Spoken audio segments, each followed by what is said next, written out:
The school board workshop for October 7th, 2025, school improvement presentations by DNF Charter Schools is now starting, and I'll hand it off to Superintendent Ayers. Thank you, Madam Chair. And board members, you're familiar with this as we've had these in years past. So just for perspective, Florida Statute 1002.33 requires the director and a representative of the governing board of charter schools that earned a DRF to appear before the sponsor to present an improvement plan to raise student achievement. Today, we'll be hearing from two schools. You will not be voting to approve or deny items. Rather, after their 20-minute presentations, you'll have approximately 10 minutes to ask the school representatives any questions you might have. Again, there was no voting, approving, or denying these plans. You would just have the opportunity to hear the presentation and ask any questions that you may have. The charter office will monitor the schools throughout the year and meet with them after each state progress monitoring window. And with that being said, I'm going to toss it over to Angela Weary-Crooks, who is our director of our charter office. Angela? Hello, good morning, and thank you all for being here today and for this opportunity to hear directly from our schools. While we've been involved with them and supporting them along the way, today is not only required by statute, but it also gives us a space to hear from them about their challenges and their steps and the steps around their school improvement plans. So the first school that we have coming up today is KCC, and they opened in 2012. Their contract expires in 2027. But hang on, I just forgot. I just want to make sure you got your binders, and in your binders you have a couple of things in there. You have their SIPs and then their profiles. Okay. All right, Karen. Good morning. Can everybody talk just a little louder? Good morning, Karen. And did you have anybody here that you wanted to introduce? I do. Yes. All right. And then my comments. All right. Great. Got it? Good. Good, thank you. Good morning, Madam Chair, members of the board, and Superintendent Ayers. Thank you for your continued dedication and willingness to serve our students. I say every opportunity I get that I don't discredit what it takes to give yourself in public service, so thank you. I'm here today as the principal of KCC Southeast, along with my board chair, Mr. Todd Hammond, my executive director, Trinika Blackman, and my assistant principal, Miss Octavia Fletcher. We're here today to review our school improvement plan, but I'd like to start with an overview if that's okay. For 2 years, KCC Southeast has not performed at the level we are used to. I don't ever want to have to be here again. We have some amazing staff families, but the leadership and structure at our school has been ineffective. As I've gotten to know many of you, I did serve as the campus director at our South Campus for 13 years successfully.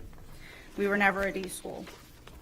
I've spent the last 2 years behind the scenes in a more administrative role, but it was important for me to step back in as principal for the 25-26 school year to get us back on track. I'll do this work while developing the future leaders alongside me to ensure we're prepared to move forward in the best way for our community. Attention is being paid to the overall school culture, ensuring the needs of each stakeholder are heard, and ensuring our home school partnerships are strongly established, as that has long been our strength. All these things are being accomplished as they will also impact our student outcomes. And of course, our school improvement plan speaks just to the academic piece, so I want you to know that the picture is bigger. As for our school improvement plan, leadership also presented their plan last year, and there was some success. Our ELA did move in a positive direction. It just wasn't enough, and in the process, our math scores plummeted. For 25-26, we shall focus on 5 areas that we will believe have the biggest impact on outcomes and our school grade, which is really what we're here to talk about.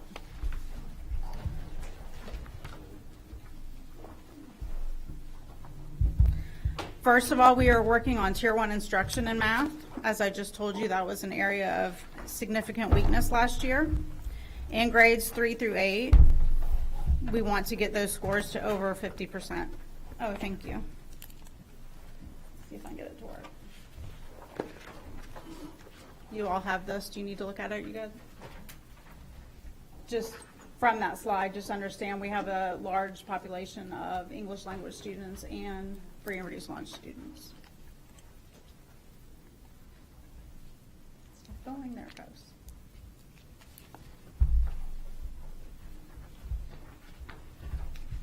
So there you can see our big drops in math achievement from 34 to 24, from 41 to 33, and that's what we're really trying to hit with our first point.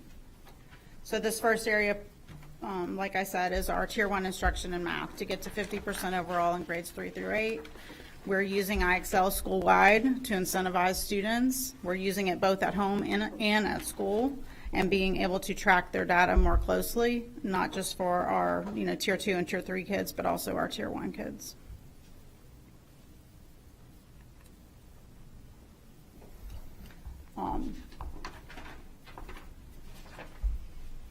That's our data from last school year.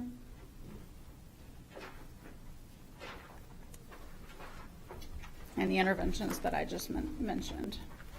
We've already begun our monthly monitoring, and we met following our first benchmark assessment with the charter office yesterday.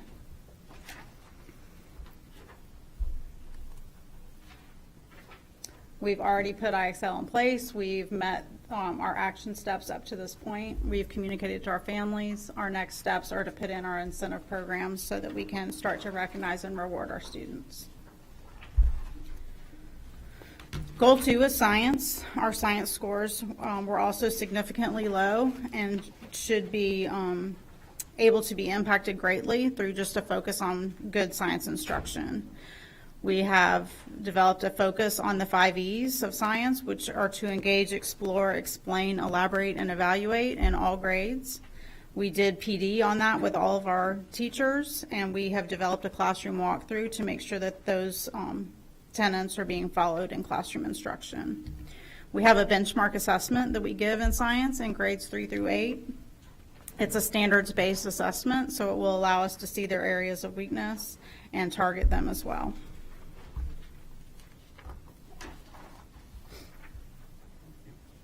Again, significant weakness that we should be able to move.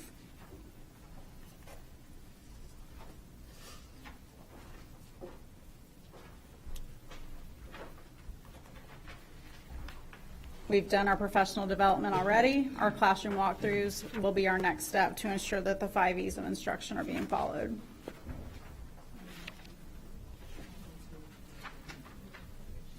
Am I going too fast? No. Okay, sorry. Thank you. Goal 3 is to work on our lowest quartile math students. We have implemented our small group instruction, which has already started this year with our lowest quartile math students in elementary and middle school. Our middle school students are enrolled in an intensive math class.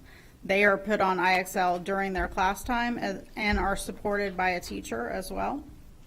The IXL will allow us to goal set for those individual students based on their needs. So school-wide, students just go in and it will kind of respond to where they are. But for the lowest quartile students, we can actually go in and say, like, this is what they need to work on. So we can assign directly in IXL and then monitor them monthly as well.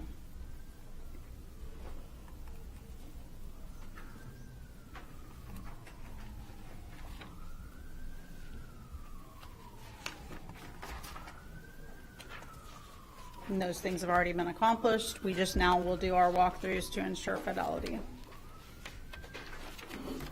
Area 4 is to continue to improve ELA proficiency. While we made some progress, we're not going to just set it aside and say, oh, we did that. Like, we're not anywhere near where we need to be.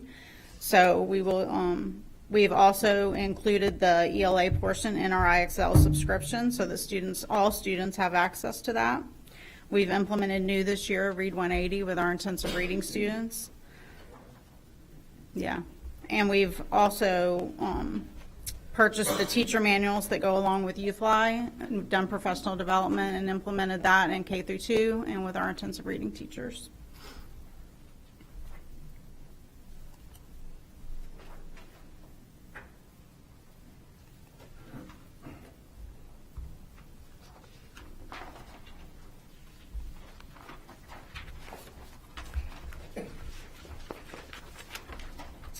Goal 5 is really to improve our math, science, and ELA at every grade level across the school. It's a big goal, but a big piece of it is just making sure that we're focused on standards-based instruction. We've implemented a program called Common Curriculum, which we've used at our South Campus for many years. It allows teachers to lesson plan and see by standard what they've taught, what they still need to teach, and they can input student scores to see like where they need to refocus themselves. It also gives a lot of visibility across teachers, administrators. We can see where they are and what they need to do. When we're going in for walkthroughs, we can pull up their lesson plans and kind of see where they should be. We've done PD focused directly on standards, and we've incorporated a shadowing and mentoring program for new staff and any other teacher that's requested it or that we've recommended it for. We're using our internal staff that has shown that they've done good things in the past, and we're also using our staff at the South Campus to send teachers over there to work with them. Historically, we've also always done cross-campus collaboration where we're all coming together, but now it's with a direct focus on, teachers being partnered with mentors across campus so that they can sit and lesson plan and look at their standards together.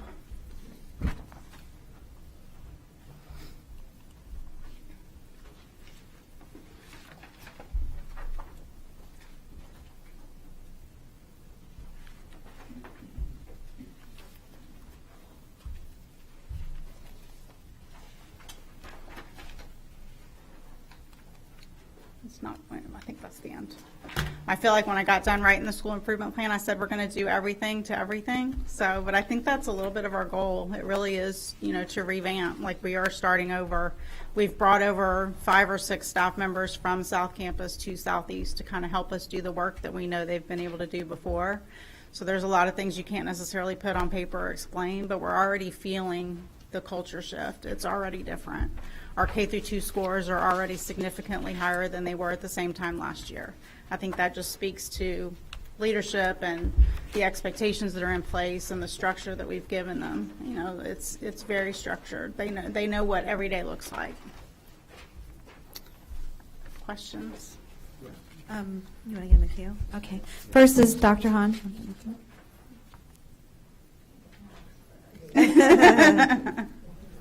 Do you want me to, are you ready, Member Gray? Do you want to go first? Okay, Dr. Hahn's ready. Under Goal 1, you mentioned monitoring. How is that different from what you were doing last year? How have you? Well, I think because of new leadership, I'm not sure that monitoring was really done in the way that it should have been. So it's very intentional. They were monitoring, they were reporting, but were they reacting?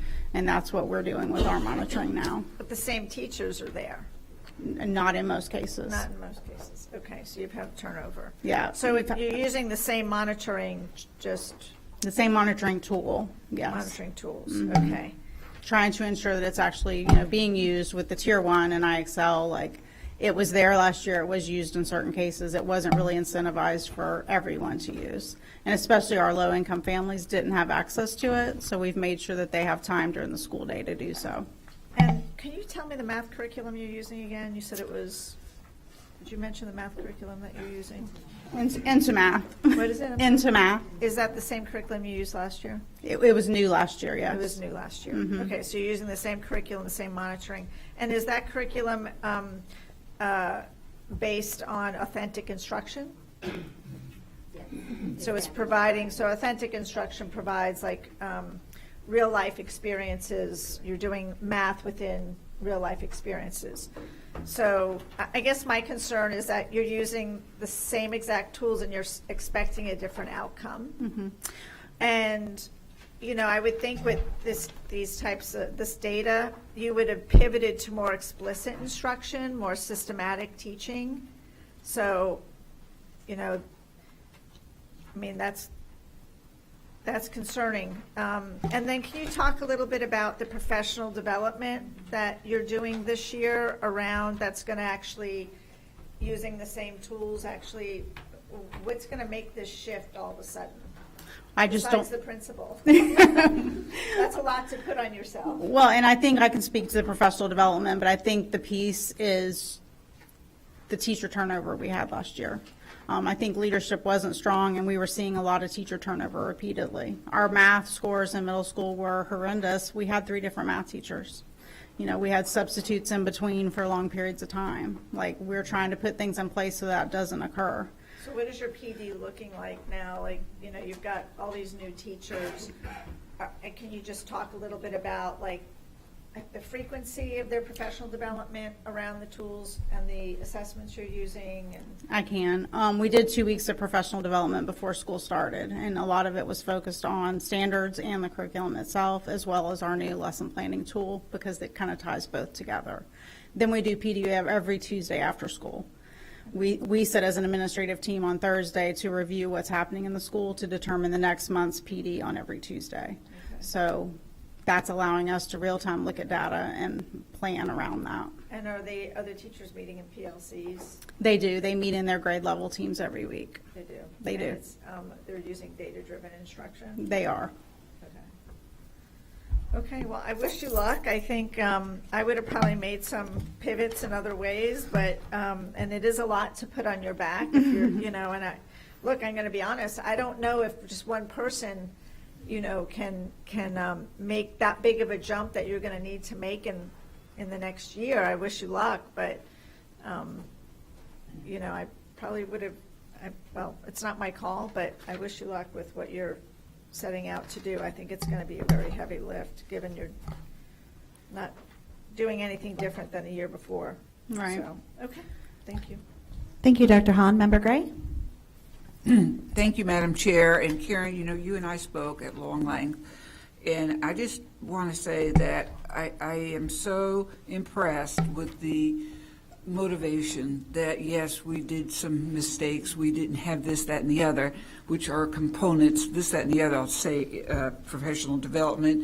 You have the IXL program. You have, other resources in place, but most effectively, you have better, more teachers. Is that what we're hearing? Yeah, I've brought some people that have been with me for a very long time with me, You're so I'm bringing not them alone. with you, yeah. And I know where you're at, and and I know where your heart is. Yes. One of the questions I have, you have a low fund balance, relatively speaking, 103,000, and then we have 30% are ELL students, and we have a lot. You have a lot of need in that school. So you have a lot of need for human resources, and you have a lot of need for curriculum materials that must be bought for the 5E program. So with all of the need, and how are you going to pay for it with that fund balance so low? We have a lot of things that we're expecting to come in, and our fund balance is low because on top of all the curricular things, we just replaced 3 air conditioners in the building. That was like $100,000. But we're also getting a lot of that money back from our landlord. So we're waiting for some things to come back. So we have a lot of support from other places that are helping us accomplish what we need to do. Okay, well, I think that's very important, because without money, all our dreams and aspirations and the goodwill that we may have in our hearts can't be manifested in the classroom. I agree. So, that's an important answer to add comfort to me, but as an individual board member. The other one I wanted to ask is on page 10. I don't know if you have this booklet in front of you, I but do. it's labeled Relevant Data to Support Goal 2. So I'm reading, according to the 2025 Science State Assessment data, 25% of 5th and 8th grade students were proficient in science as compared to the district proficiency of 52%. And state 57. How are we going to get from 25 to, 52? How's that going to be done? Well, I hope we're going to move towards it, and really it's a focus on science instruction at every grade level. We focus on it a lot in 5th and 8th grade because we have to, of course.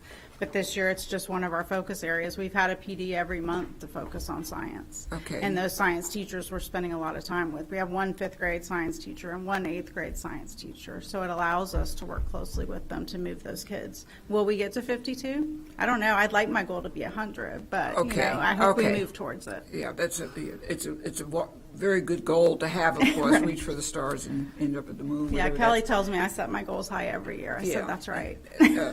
So, yeah, there's a lot of need. The ELL, spending money on their needs, necessitates bilingual. Yep. Do you have anything you would like to share on that end? Just, we've had good success with our ELL students. That wasn't a category that we were in that status for last year. 30% of your students are Hispanic, right? Correct. Yeah. But we also have a large Hispanic population in our staff. So that's very helpful in, you know, meeting their needs when we need to. If they don't understand, we have people around that can translate. All right, well, I know that what you're trying to do, and you're a one-woman band, so you'll need help, and I'll visit you all soon. Yeah, I So, would love that. That'd be great. take And the care. charter office has been a great help as well. Just when we need resources, they're there to help us find them. Yeah, Angela, how do you help with this situation with the low-performing charter schools? So we monitor their data after every progress monitoring cycle. So we recently had one, and one of the things that I've changed this year, that our team has changed this year, is we're using more of a multidisciplinary approach. So we used to meet with them online virtually. Now we're bringing them in, and I'm including my ESE DRT, my ELL DRT. We've also reached out to Transformation Network. So our executive director, that's one of the things that is recommended in the statute, is to collaborate with them. So because they oversee the grants and the money piece, so to make sure there's fidelity there. So that's some of the things that we've changed that we're doing. And then as a result of that last progress monitoring session, they have reached out to the ELL DRT to come out and do some specific training for their school. Okay, well, there's support there. Absolutely. Okay. Good thank you. people. Thank you, Madam Chair. Thank you. Just a reminder, we can go over, but we said 10 minutes for discussion per each school. So if you can just kind of hit your highlights, unless we want to go over, which I'm totally okay with, but to stay on time. And next is Member Washington. Thank you, Madam Chair. I want to tell you, Member Hahn had a great answer for this. You know, it's going to be hard to get over it, but it's been done before. Yep. So ain't nothing impossible. You can do it. Nobody can And stop me. That's right, and I like your positivity in order to get this job done. My question is, what after-school programs you have to help these kids? We have an after-school program right now that it's only like 25 kids, but we have 3 staff members in there to make sure that every grade level can be served, to help them do their homework, to get them on IXL, to do extra work after school. So we are providing that to anybody that wants to come. That's good, because they're going to need that after-school help. And something else I like, you change your thinking. You're going to have to do that. And I think you'll get there, but it's going to take a lot of hard work and a lot of work out of your faculty and staff. We're working hard. Okay, thank you. Thank Thank you. you, Madam Chair. I appreciate Thank that. you, Member Washington. Member Combs? Thank you. I just have a few questions. Thank you for your time and for your staff to come here. One question is, how is your PM data this year compared to last year's PM data? Because we just finished the first data. How is it different? Well, I can speak to what I recall. We went through it all yesterday. I Yeah. can't remember every grade level, but I can tell you in K through 2, just from the structure we put in place, we are already at or above what we were at PM3 last year in that grade level at PM1. And how about the other grade levels? The other grade levels are relatively comparable. Our biggest struggle right now is 4th grade. Okay. But that's an area we had good success with last year in 4th grade, and that is a teacher that we have that returned. So we're hopeful with her there and with our support that we can move those kids. Okay, so I'm concerned with, you see K through 2, you still have 6 other grades. yeah. And to see if they're the same, then, to have these huge aspirations, it seems a little, kind of a little bit concerning to me on that. And when I look at the schools, that are surrounding you, you have, Boyette, which is an A, Sessoms, which is a B, and Rogers Middle, which is a C. So I would, to think that K through 2, if you're struggling 3, 4, and 5, you're already kind of behind, so that's a little bit concerning to me. I The other understand. thing that I have concerns about is when I look at the teacher qualification data, to think that you only have 12% reading endorsed, that's very concerning. If you're looking at that data for elementary and middle school, that's concerning. The ESOL endorsement is 20%. I'm not as worried about that, but the 12% reading endorsement is a big challenge for me. And then the other questions that I have is, I have a question about the funding. So if you can look at this, I see in 2021, you had 592 students, then you had 493, 446, and 443. So you've declined, but but I see that in 2021, you had a total of $1.6 million in your fund balance. I know Member Gray talked about the concern, so you had $1.6 million, and now you have $100,000, and I see that your expenditures was $1.6 million. So I'm just wondering, is that from ESSER funding? Is that where it came from? I really want a breakdown of where that money went. I'd like to see the breakdown of the expenditures, because I would think with $1.6 million, you should have a lot of materials. You should have a lot of books, you should have UFly, you should, I mean, so I'd love to see the breakdown of where that 1.6, because I see $1.6 million, and then 2022, then I see 1.6 million, then I see you go down to $363,000. So you went through $1.3 million in a year. Then the following year, you go to 103,000, and now we're waiting. How do you go in 3 years from 1.6 million all the way down? I mean, that's a big question. I really want a breakdown of the details, what that looks like, where the money went.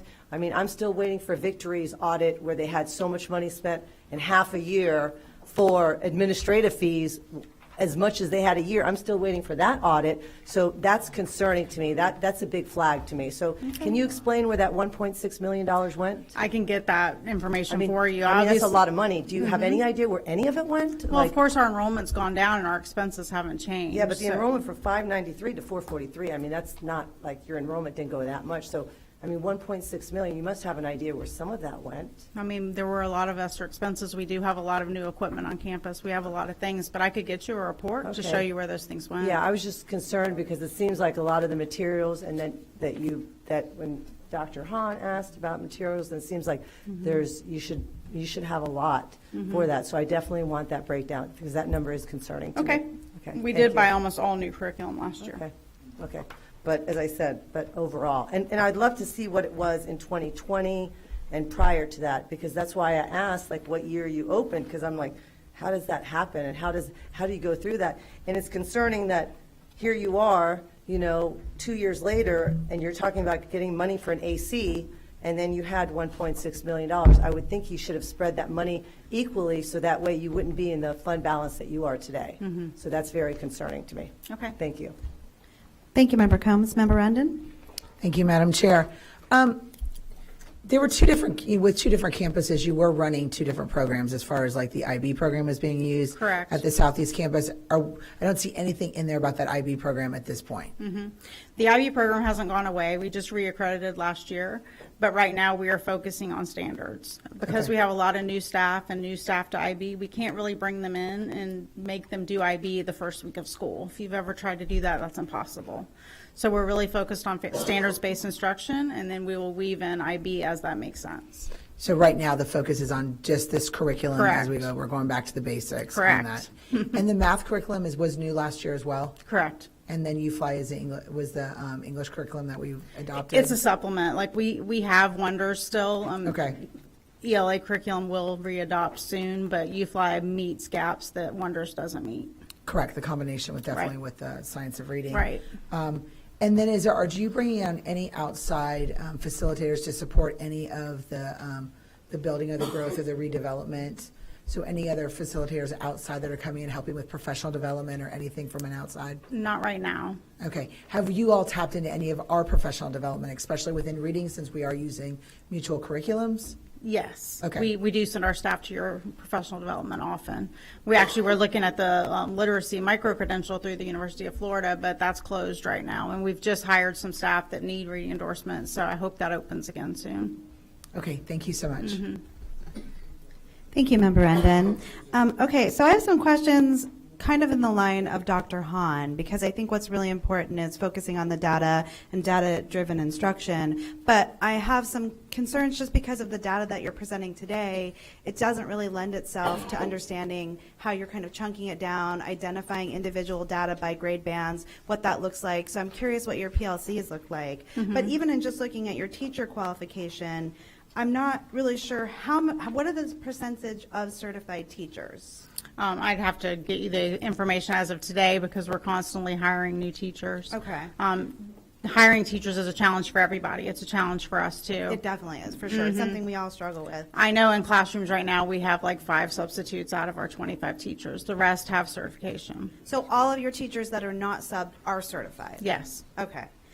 Because what I'm confused about is I know that, since I went to school 10 years ago, we had to be ESOL certified to even Correct. graduate. So when I look at your percentage of certified teachers, but I see that only 20% are ESOL endorsed, I don't understand how they got certification without the ESOL endorsement. Because I was talking to somebody in the district yesterday, and they were having the same issue. A lot of teachers are coming in as non-education majors. I see. Okay, that helps. Thank you. Okay. Okay. Yeah. So I guess my question would be, is there a plan to incentivize the teachers that are good or strong to get these ESOL endorsements, to get their reading endorsements? Is that a plan of yours, not to just recruit those, but to get the good teachers that you have when we talk about professional development and incentivize those teachers to get those extra endorsements or qualifications? It's not a plan we currently have in place, but that's actually something that came up when we were talking to the charter office yesterday. So that's something we're going to discuss to see how we can incentivize it. But with reading endorsement, we have to be able to find the programs, and unfortunately, it takes a long time to get reading endorsed. But we can certainly incentivize it over time. I think we can help, because I did it over the summer in a few weeks, and it wasn't that bad. You need to email me. But, okay, and then I guess my concern is, like, when I'm looking at your goals, and I appreciate that you laid them out, the way that they're presented, it's all different in how you want to meet those goals. Like on page 6, when you talk about your first goal about the math proficiency, you have kind of a chart that's empty, and you talk about your overall math gains and your lowest quartile, you identify those. But then when you break it down by grade band of what the percentage is, you don't have goals to match that per grade band. So when you kind of see vague goals of 50%, but it's not broken down per grade band, like we're identifying a 5% move for 8th grade, we're identifying an 8th. If you don't have those kind of chunk down goals, it becomes really hard to meet those goals and become measurable. So Yep. Is that just stuff you haven't presented yet, or if those goals you haven't identified those as teams? No, I think it's because we're a small school. So when you're looking at your lowest quartile, our lowest quartile is a small number. So our 8th grade is 40 kids. So I can't really look at lowest quartile of just 8th grade, because the majority of those kids may be 6th or 7th graders. So it's very difficult to break down by lowest quartile. But we do look at our lowest quartile kids when we're trying to move them. But what ultimately comes out in data is different because of the But numbers. you can identify a gain, right? Yeah, I You can could. identify a gain, and that would be really important information to present on this page. And then, like, I'm just curious, and none of this, for me, is anything other than to make you better, because Yeah. the more you succeed, the more our kids succeed, right? Thank Like, you. we're all in this together. So, like, my questioning is because I want you guys to be as successful as possible. But, I mean, it's honestly concerning to me that, like, you don't know your PM1 data from your grades when you're coming to, talk to the board about what the improvement looks like or what the movement looks like. I mean, most schools identify that day after they get that PM1 data, they're having data talks, they're putting up data walls, they're identifying every single student and how they should be moving. And the fact that, you're walking in here to kind of present your goals and you don't even know that data off the top of your head, it's just that's the kind of concerning, like when you're saying, yes, we're doing data-driven instruction, when I don't see it in any of the plan, and it's like, science proficiency will improve 25% to 50% with no measurable gains, and it doesn't talk about at what grade bands that looks like or even identify people. It's really hard to get a feel for how much data is driven into that instruction. So, my advice would be to really chunk down those data to each individual grade band, each individual subject, each individual student should have their own goal, right? That's how the data walls work and the PLCs should work. And, you should be able to present that and know that intimately. I did that Successful. yesterday at the charter office. So we went through every grade level. She could speak to that yesterday. And I showed her how our teachers are dissecting it down student by student. So I would love to see that included in the presentation when you're going to present before the board. Okay, well, thank you. That's all the questions I have now. I know I went a really long time, so I appreciate it. Thank you. Thank you. Just keep working on it. Okay, the next school that we have is Walton Academy, and so we have Miss Walton.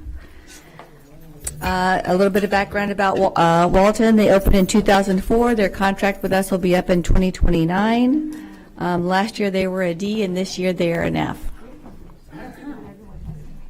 I've been there before as a principal when I went in the chamber. I had to make some changes.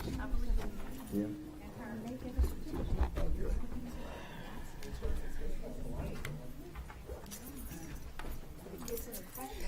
Good morning, Chair, Superintendent, members of the school board, and my friends at Charter.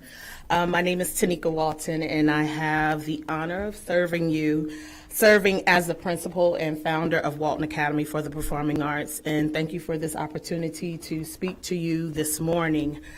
Last year, I stood before you to discuss our school grade of a D and to outline the steps we were taking to improve student outcomes.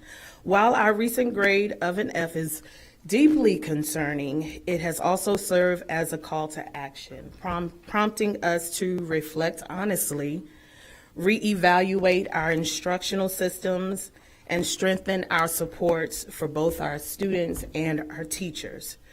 Over the past several months, we have taken deliberate steps to address all of these challenges. Our school improvement plan focuses on 3 key areas: strengthening our core instruction, providing targeted intervention and progress monitoring, and building teacher capacity through professional development and coaching. Believe me, we do understand and recognize that this is urgency to the work that we're doing each and every day. We know that improvement will not happen overnight, but we are committed to doing the daily work, staying grounded in the data, accountability, and the belief that every child at Walton Academy can and will succeed. Our mission still remains the same: to develop the mind, body, and soul through the arts and technology.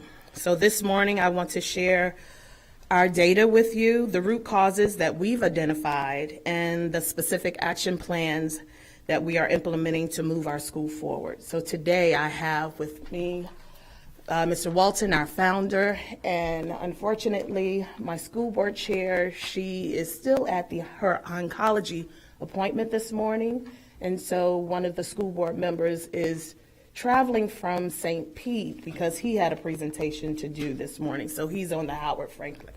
So he should be here momentarily. So thank you for your support and partnering with us beautiful, there he is.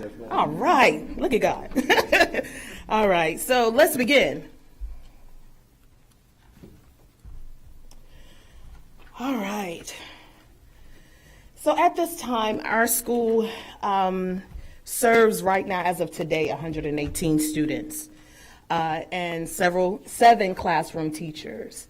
At the time that we put this presentation together, we had 10 teachers, and this school year was disheartening. Day one, we realized that what we thought we had 161 students was 122 students.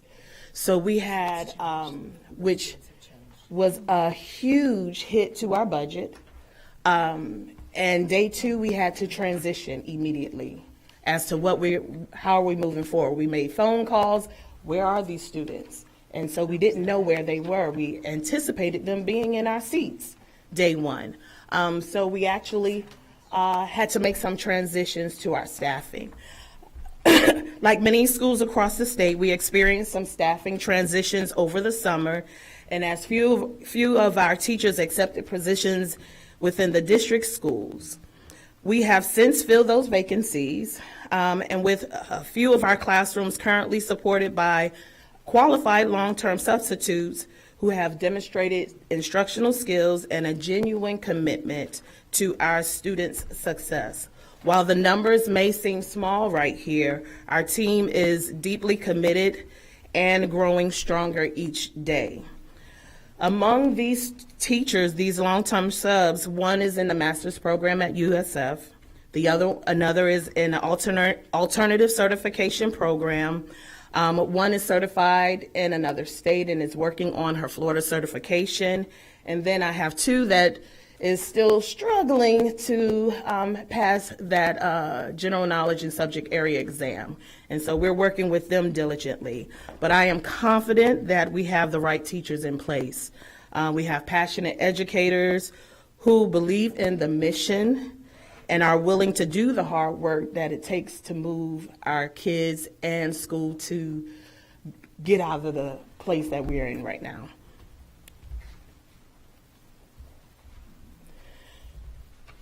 When looking at our data over the past few years, we see a clear decline across all content areas.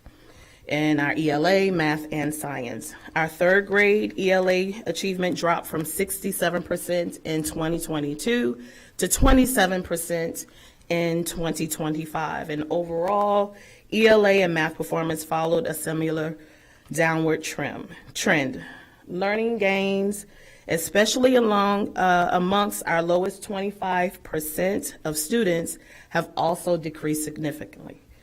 With these results, it is concerning and has given us a clear picture of where we must focus our efforts, which is strengthening our Tier 1 instruction, which addresses the foundational reading and math skills of our students. We now have the right team in place to move these numbers in the right direction.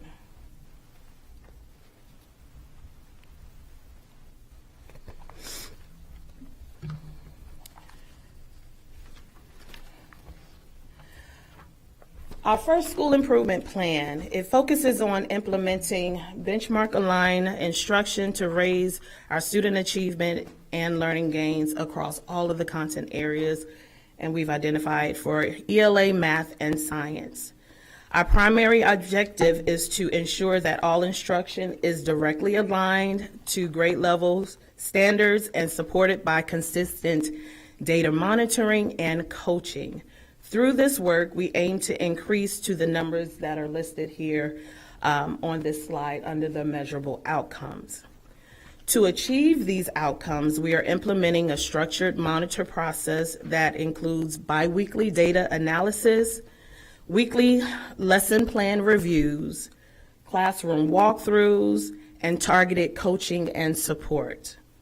This focused approach ensures that instruction remains aligned, that our teachers receive ongoing feedback, and students are provided with support that's needed to meet these grade level expectations.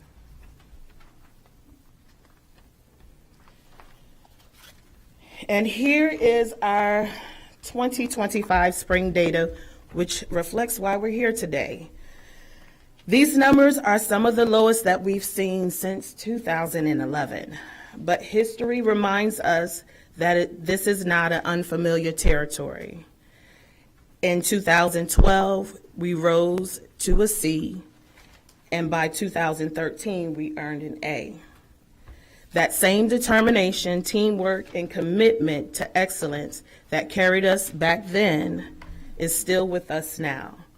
We know what success looks like, and more importantly, we know what it's going to take us to get there.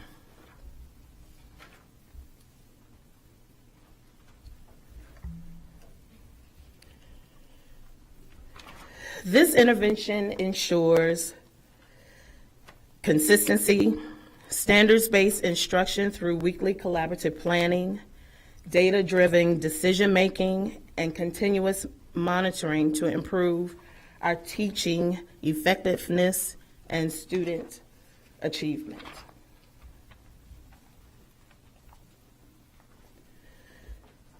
So our focus, this is our action step here, and our focus is strengthening our Tier 1 instruction to ensure that all students receive a high-quality, standard-based teaching in every classroom each and every day. To achieve this, we're providing ongoing professional development that builds teacher content knowledge, instructional skill, and confidence. We've been making changes to our PD and our PLC calendar in response to the instruction needs over the past month. So we started out the school year with an intended calendar, and within the last month, we've had to adjust based on the needs of our students. So through coaching, modeling, and collaborative learning, we are developing our teachers' capacity to deliver rigorous, engaging lessons that are meeting each and every child's needs.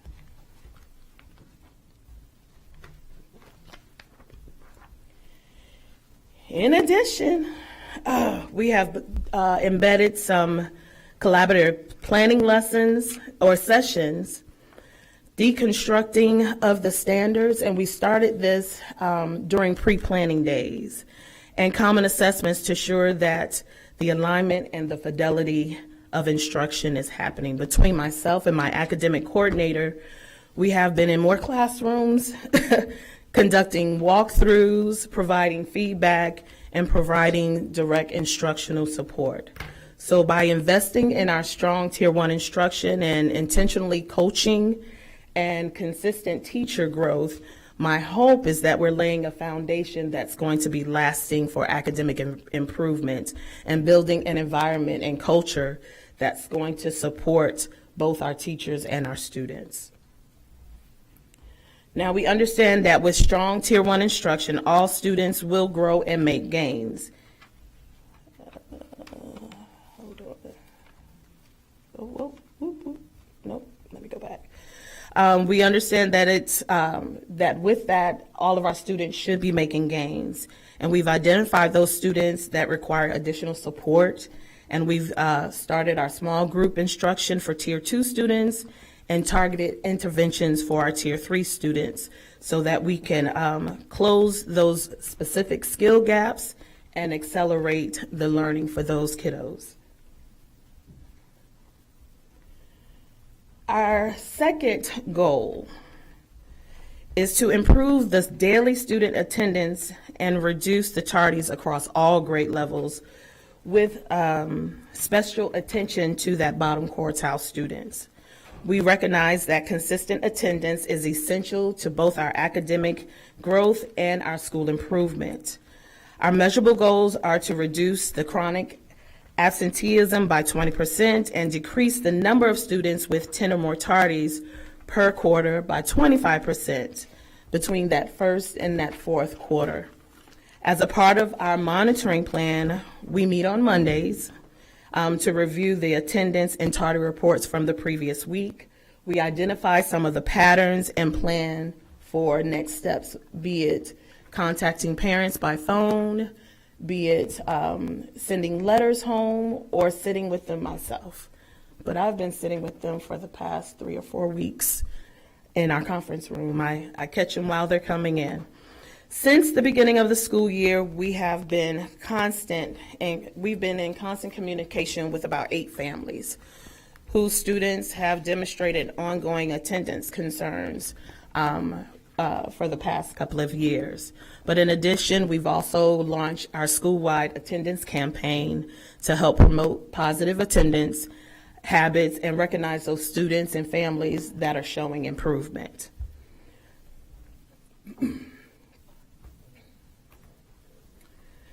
So this slide shows last year's attendance data, and we saw higher rates of chronic absenteeism and tardiness that directly impacted our student learning.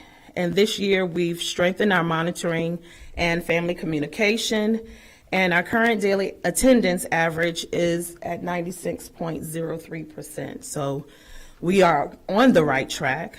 So I'm encouraged by the progress that we're making, and we will continue to consistently, and that's the key word for Walton Academy, is consistent monitoring and keeping the parents engaged and keeping our attendance strong throughout the entire year.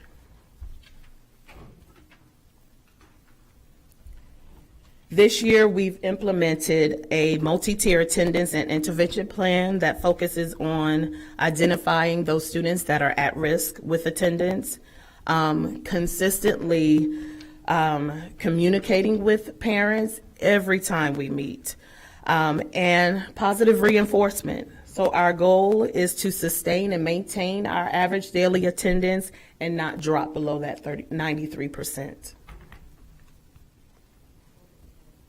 Okay. Where am I? Okay, so this next one. In meeting with the parents, we discovered that 2 of our families are homeless and in transition, and so we're able to provide them with some assistance and whatever support that they need. And we'll continue to review the attendance reports weekly, meet with the families, and adjust our interventions.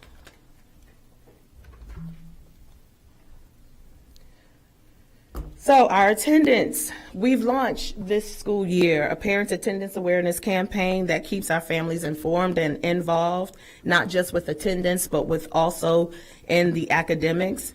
In addition, we've also, whenever I'm in front of parents, be it the grandparents' day, be it dads take your schools to school, PTO meetings, I am communicating where we are academically, and making sure that they understand the importance of attendance and bringing their students to school each and every day and on time. As a part of our schoolwide PBIS framework, we are using positive reinforcement to encourage and sustain our attendance across all of the grade levels. And to support this effort, we have established a recognition program that our parents are involved in as well. And we have recognized, starting this past school year, within the last month, we have been recognizing students and classrooms, and whether it's giving shout outs and incentives each and every day or each and every week.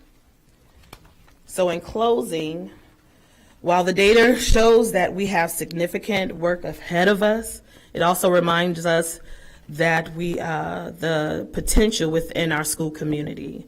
We are definitely determined. We have a clear plan, the right people in place, and a renewed sense of purpose through our focused instruction, ongoing teacher development, data-driven decision-making, and a strong family partnership. And that's the focus or the major component to putting all of this and making improvements. We need that family partnership, and we're laying that foundation this school year so that we can last and keep on going.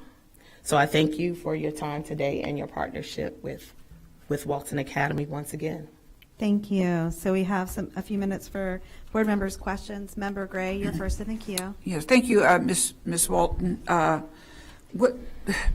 When you have a school and you're dealing with economically disadvantaged children, there are ingredients that make the school successful. And the number one ingredient is your mental health, food security, trauma-based teaching. So I look at your budget, $2 million, and I would ask, and Angela, this is for the future, we really should have more of an audit, because I used to have audits for charter schools. But if I asked you for an audit and asked you the percentage, how much is your salary, how much percentage-wise is the mental health that you're putting in for school psychologists, whatever it takes for these children to want to come to school, to want to learn in school. Yeah. Trauma-based teaching. I would ask you what percentage of your budget do you have for food pantry, for food security? I would ask you about how much money you spend for PD, professional development. Those are questions that I would like to know, because children, academic profiles that you're giving and aspirations, they won't learn until they're mentally, socially, psychologically ready to learn. I would like for your remarks on that. We don't have much time, and I'm not allowed to speak too much because we're running out of time. No. You're So, well, so anyway, that's a big question. Yeah. So we are very fortunate that we get a lot of community support. Joshua's Way of Hope has been partnering with us, where they provide social emotional learning, the growth mindset of our students. That has been huge for our demographics this particular school year. And they're also engaging our families in parent workshops as well. So getting to their mindset and who they are as an individual, we have our core value character education program. We know that we have to hit that first. How are you as an individual? How are you as a child? We do have mental health dollars. We do have mental health clinicians that have volunteered their services to us to actually provide caregiver workshops, as well as teach our teachers how to recognize and how to identify when a child needs additional support. So that is in place.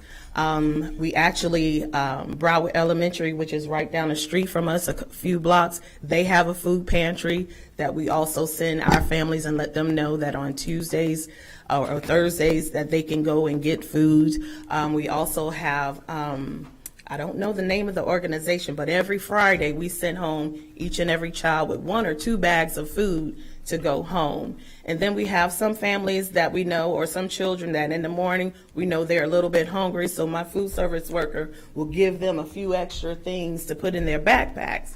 So we do recognize our clientels, and our families know that we're here not just to serve the students, but we're here to serve the families as well. And 100% of your students, or maybe 99, are economically disadvantaged.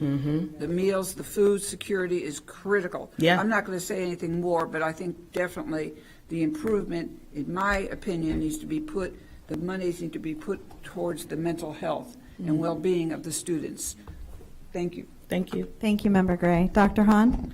Thank you. Thank you for coming today. I don't see much of a plan here, I'm going to be honest. I don't understand what your plan is to dig yourself out of an F, even a D.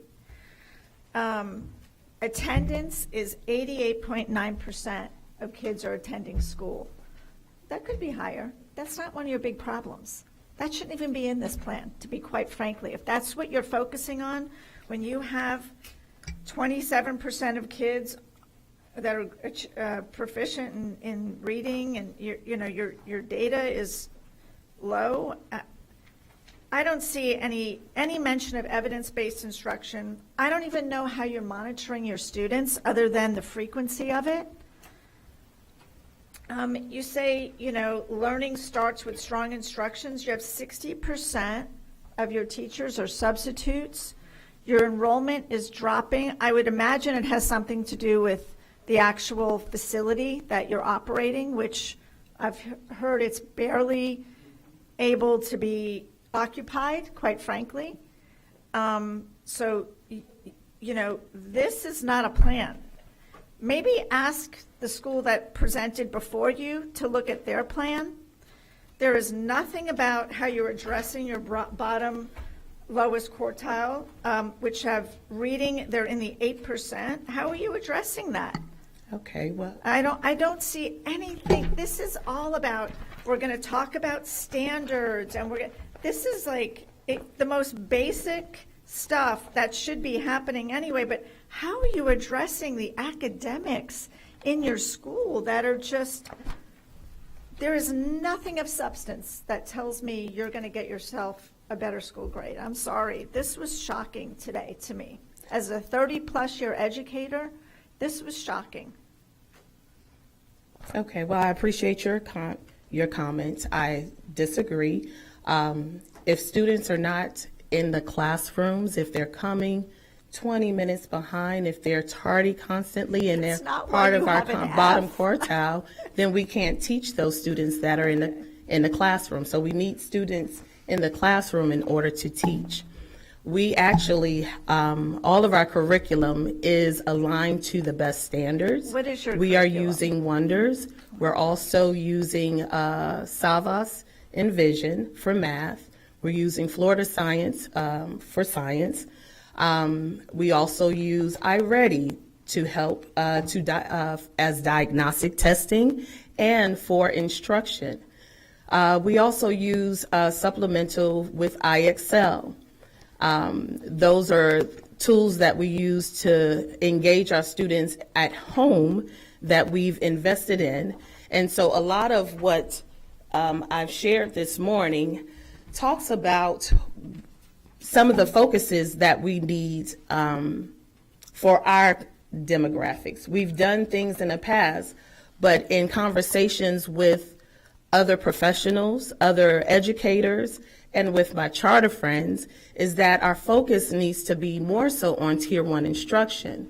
We've been focusing the last couple of years on that bottom quartile, on those Tier 3 students, and not having much gains because they aren't as, their attendance is suffering. And so if you can't if they're not in the classrooms, you can't really teach those particular students. But our focus is shifting from last year's focus to Tier 1 instruction. And so if we have a solid and strong Tier 1 instruction, then every child is making progress. Then What were every you- child is So making last year, what gains. were you focusing on if it We were wasn't Tier 1? focusing on our instruction, but we were focusing a lot towards those Tier 2 and Tier 3 students because we saw where they weren't getting they weren't getting the rigorous. There were so many learning gaps, and we were trying to close those learning gaps.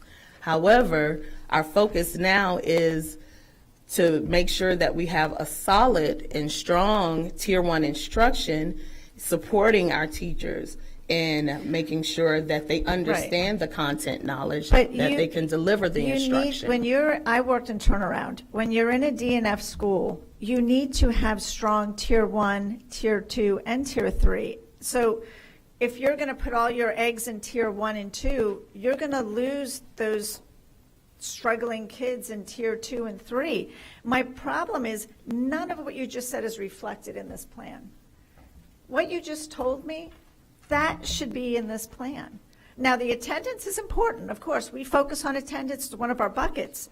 But that could have been a note, like, hey, but the attendance piece had the most meat to it, yet nothing else did. It was very general. You just mentioned you're using IXL, you're using iReady. None of that was in your monitoring in this. You just told me the frequency. Do you see where my frustration So is? you want more meat to the Of course plan. I do. You're an F school. I want the meat. I don't want the 50,000 mile view.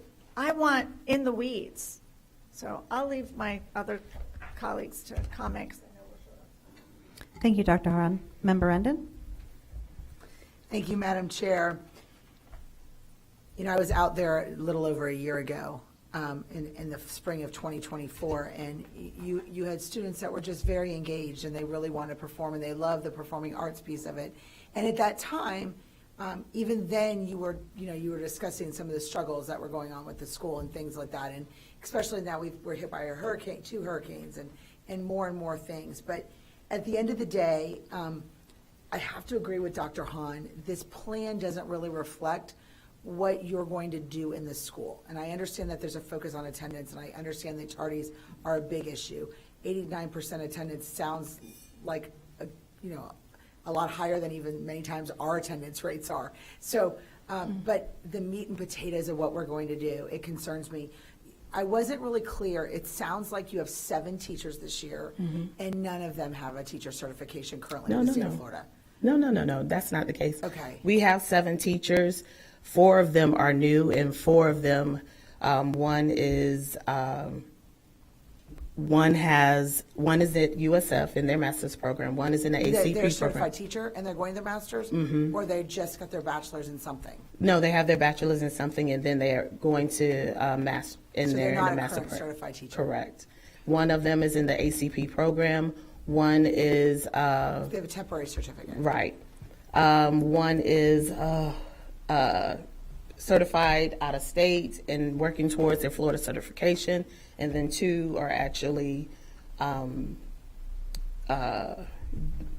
passing the test, Okay, scheduled to pass the So we only have test. one teacher that's currently in the ACP program with a temporary certificate out of the 7. So what are we doing with those teachers? Do we have any mentoring programs we're providing them? Do we have an outside where we've got success coaches working with them? Because at the end of the day, the bottom core in this is we're not providing the instruction to the students because we're seeing a decline over the course of not just last year, but over the course of 3 years of a constant gradual decline. And so that tells me you do not have systems in place to do teacher mentoring, to do teacher education, to do PLCs, to do some kind of thing where we're engaging and making sure that the instruction that are going into our students are meeting those standards, that they're getting those standards. It just demonstrates that through the data over the course of the year. So I would ask you to look out for outside mentoring. And that's I what would we have. ask you to look out for outside success coaching for your teachers. And at the same time, you can do that with a turnaround program that can come into your school to work directly with your teachers, your students, and things like that. I know you are a great gift to your community, but if we don't have solid, I don't want it to be a gift that's not giving. And so we want to make sure that we bring that back to your community, that it flourishes. And so you seem to have a healthy fund balance that would allow you to bring in outside supports that are going to make sure that we go on that path, and that you could show this board that the effort is being made to transition in a better focus.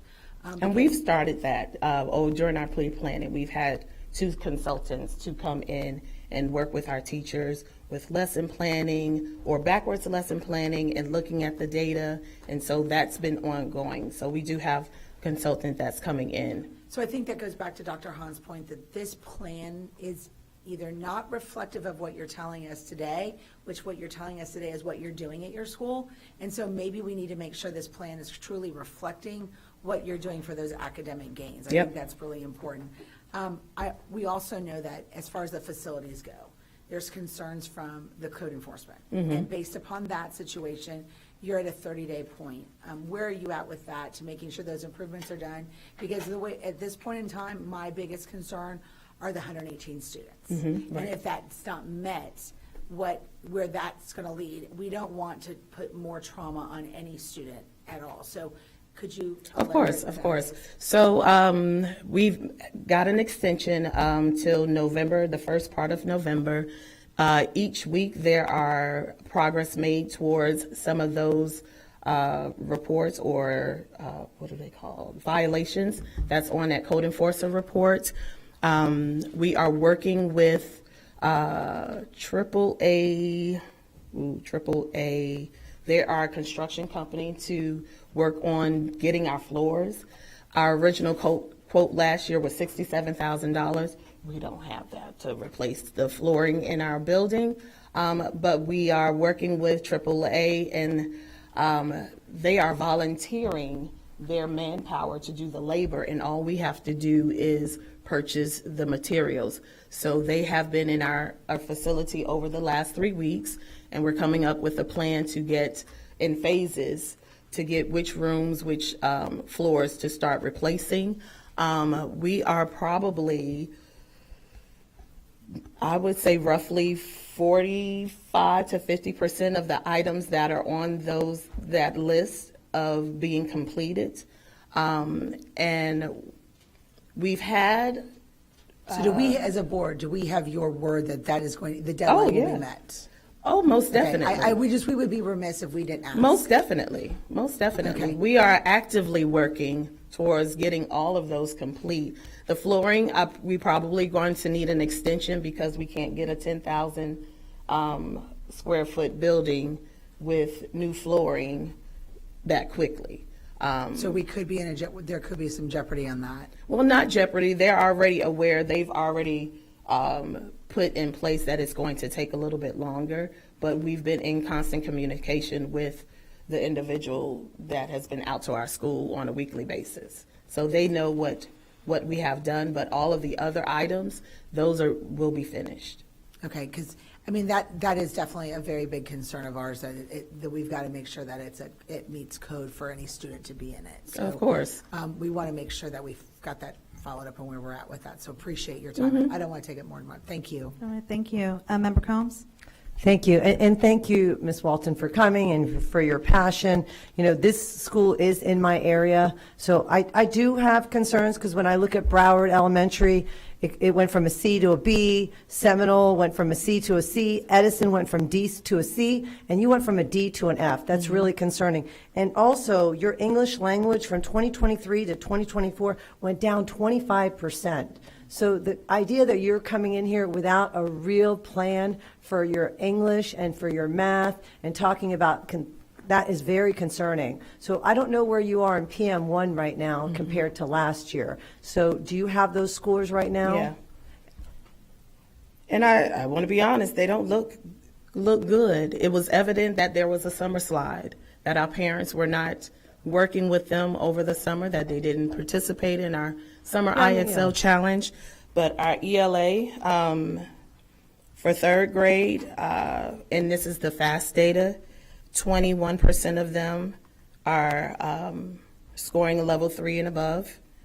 Grade 4, 24%, level 3 and above, and grade 5, 33%, level 3 and above. Yeah, that's very, very concerning to me. And when I look at the long-term substitute teachers and not having certified teachers, you know, I have to say to you, for me, when I look at your number of students, 100% of those are disadvantaged financially.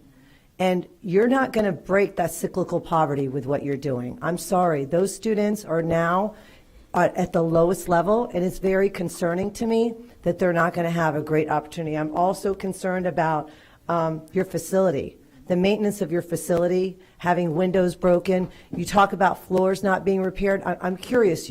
I see your fund balance has been consistent, but what is your salary? What are you making when the fund balance is so low? What is My your salary? salary is $89,000. $89,000. So that when you have 122 students and you're making $89,000, that's quite a bit of money. And you're talking about not being able to repair floors, that your fire code is out, that your facility is not good. I mean, if Our fire code is not out. I'm saying there's issues where you have violations. Okay. I can't think of a school that I've encountered since I've been here where there's been violations, where you're looking at 30 days.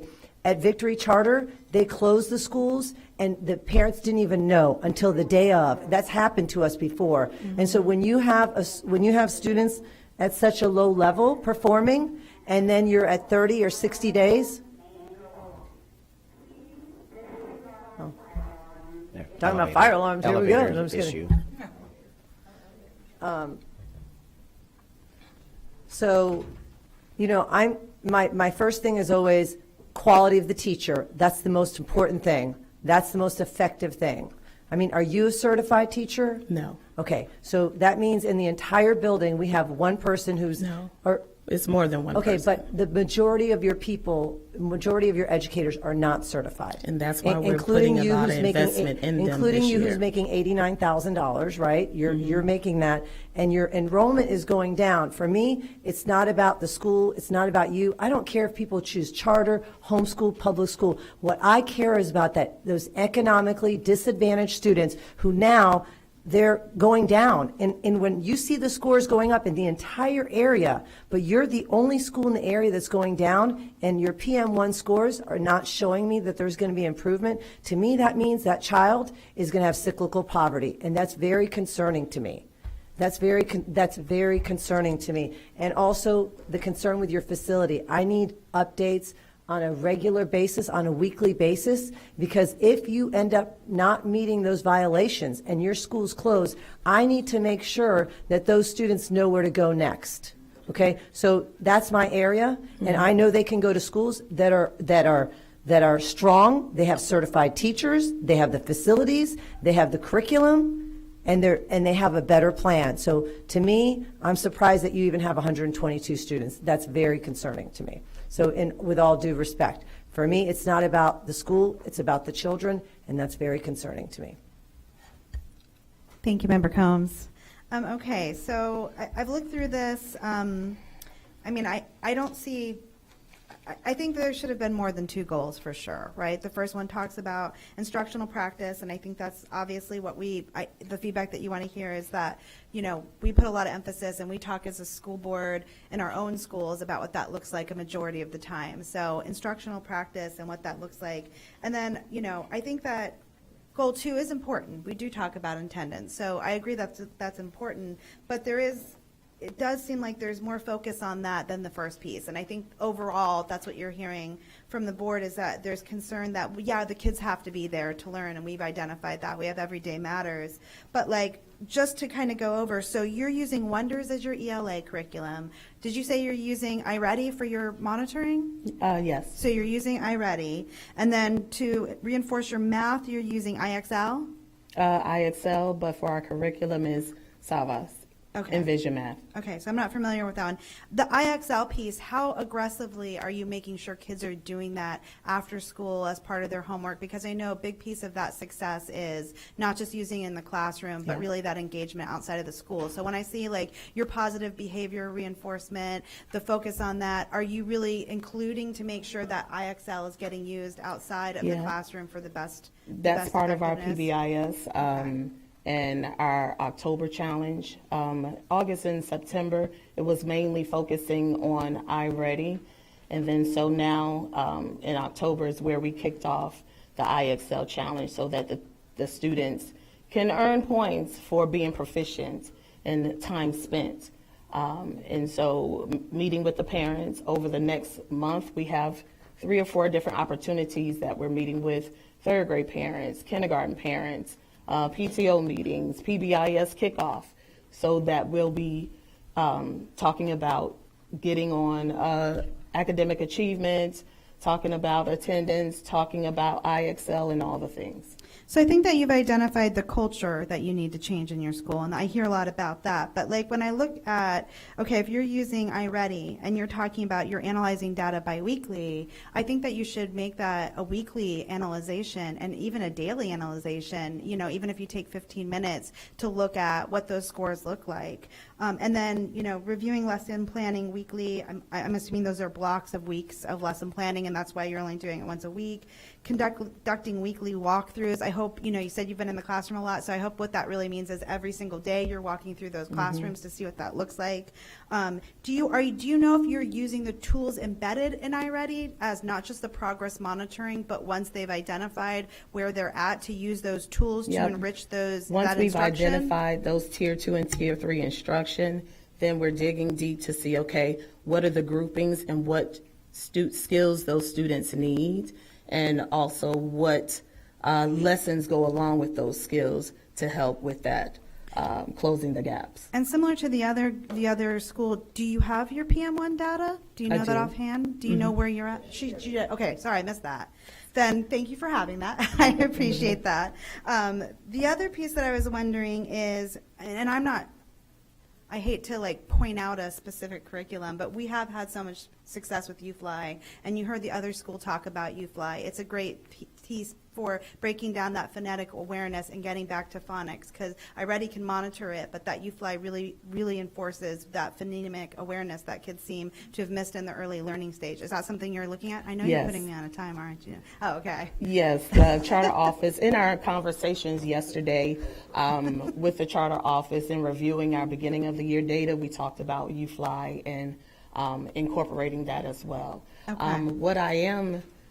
What I believe I would like to share this with the charter office is for us to blend in the school improvement plan along with our beginning of the year data, because the beginning of the year data actually shows what we've been doing in the last 2 months. And so when we did the presentation, or the school improvement plan presentation and school improvement plan, that was 2 months ago based off of last year's data. And so those are not as detailed as what we're doing from day to day. I did have several other goals. I had about 4 goals initially, and I spoke with individuals and a transformation representative, and they kind of suggested, no, you need to hone in and do 2 goals. And so we're getting conflicting information. And I just want to make you all aware that, yes, there has been more in-depth in our school improvement plan, but we've curtailed it to focus on the tier 1 instruction. So, Okay, well, the other thing, and I just have one last question, is, you know, I would, just similar to the other one, like to see more small measurable games that are specific to the students as far as each subject and what that looks like. But since you're a performing arts school, is there an infusion of the curriculum into the performing arts? Arts Is there a integration, piece yes. of that? Or do you do thematic lessons? Is it project-based? Like, how are you including the performing arts piece to kind of motivate the students academically? Because that's what I hope that, you know, we would see is that infusion. So Yeah. what is that well, look there like? is arts integration in our academics as well as in the arts classes.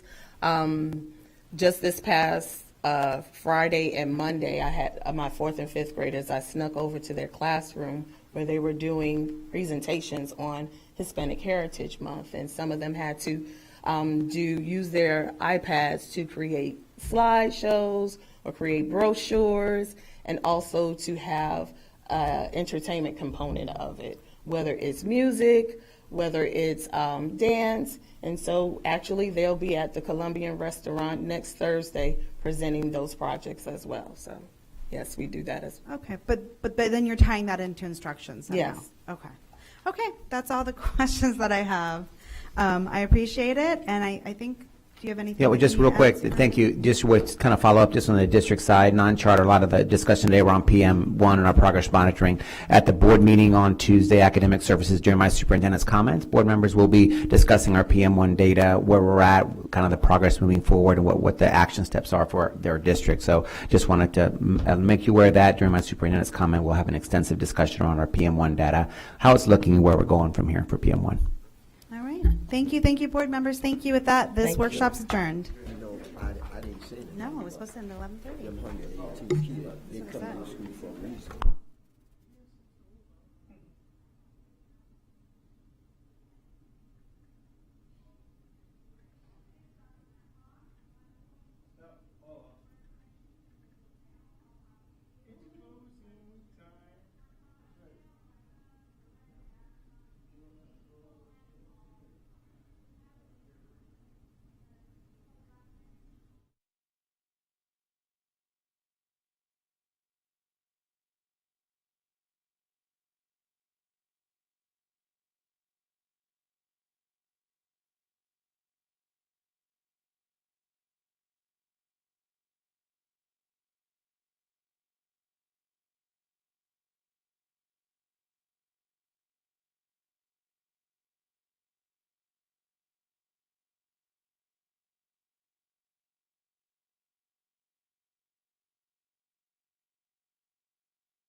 Hi, I'm Karen Perez, representing Hillsborough County District 6 and School Board Vice Chair.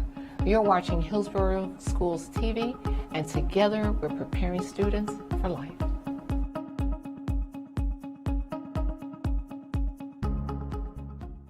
Well, actually, when I was young, my mom and dad would always tell me stories about how he always wanted to be in architecture, but he never had the chance to. And so he would always hearing him talk to us about it would make me it almost pushed me, or inspired me in a way to do architecture. And then once I heard that in Tampa Bay Tech they do architecture, I decided to sign up, and they accepted me to be in architecture, and here I am. Our 9th grade uses Autodesk Fusion. Autodesk Fusion is more engineering based. 10th grade we do AutoCAD, so we learn about